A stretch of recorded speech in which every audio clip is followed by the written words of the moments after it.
Hi, and welcome back to Mastermind Strategist for Hire by Myheadinthecloudsnotcomingdown. Read to you by me, Eris Vodiax. Chapter 3, Job Search.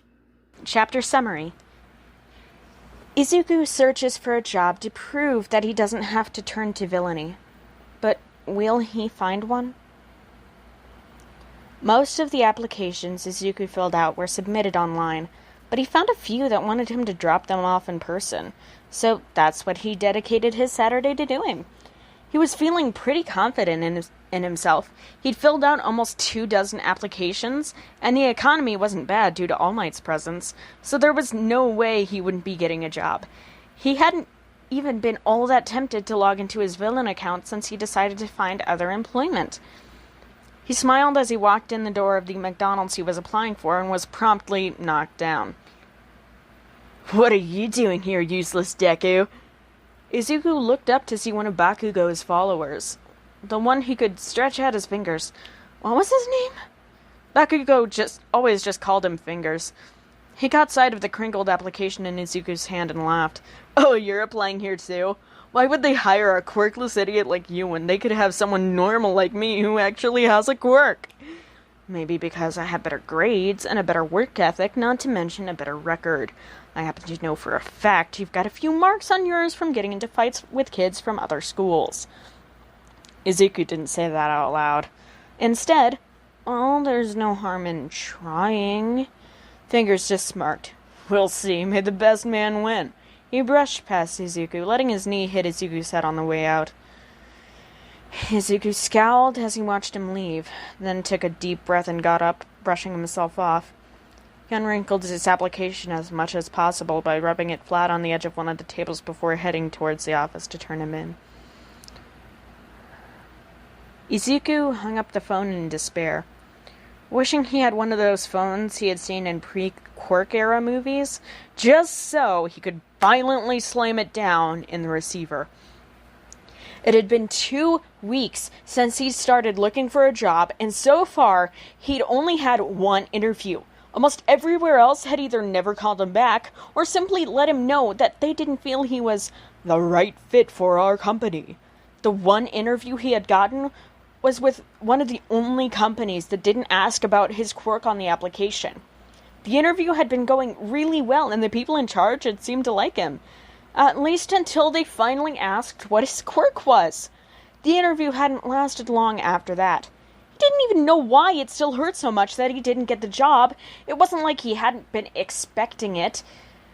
He sighed and crossed them off the list with red pen. There were still a few companies he hadn't heard back from. Maybe it was time to hit the pavement and follow up. Show initiative. Or maybe it's time to give up. At least the villains let your skills speak for themselves. Izuku calmed his breathing and let his panic fuel his determination. If there was anything he was good at, it was not giving up. He scanned his list, skimming past all the lines crossed off and read it until his eyes picked up one company. McDonald's. He'd had to drop off the application in person, so it made sense to follow up in person. He hurriedly grabbed his keys and put on his shoes, looking in the mirror on the way out the door to make sure he looked presentable. "I'm heading out, Mom," he yelled back into the house. "Okay, honey," she yelled back. "Be home for dinner. Be safe. Don't go chasing too many hero fights." He chuckled and locked the door behind him. Izuku stood, shocked still, mind turning as it tried to make sense of what he was seeing. Fingers stood behind the register in full uniform, the bright yellow M on his hat standing out mockingly against the black. He didn't have a trainer shadowing him, so it wasn't even his first day. He caught sight of Izuku standing by the door and smirked before turning back to the customer at the register. Izuku didn't bother going back to the office to ask about his application. If they'd hired Fingers, who applied the same day, it was obvious they'd already made their decision. He walked out the door in a trance. Stupid discrimination. Why? Why did it have to be this way? Why wouldn't they even give him a chance? He arrived at the internet cafe before he even realized where he was going. He hesitated for a moment. Yeah, discrimination sucked, but was he really ready to walk head-on into villainy? He wouldn't be able to justify it this time by saying he didn't know how the person would use the info he gave them. Was he really ready for this? He remembered the smirk that Finger shot him when he dropped by McDonald's. He remembered Bakugo burning him and calling him useless, while the teachers watched and did nothing. He remembered being told to kill himself.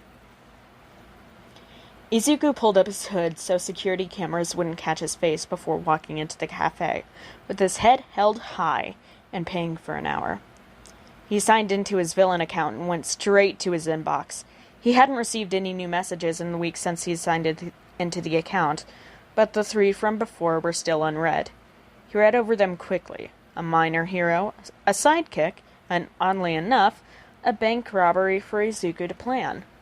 This would be interesting. Pro hero Stretch, found dead near favorite cafe. Sidekick at Edge Side Agency, killed in villain fight. Suspect still at large. Tokyo Gold Bank down 10 billion yen after bank robbery. Izuku tried to bury his guilt as he read the headlines. After all, the world had put him through hell his whole life. It's about time he returned the favor. This has been Chapter 3 of Mastermind Strategist for Hire by Myheadinthecloudsnotcomingdown. Read to you by Eris Vodiax. See you next time!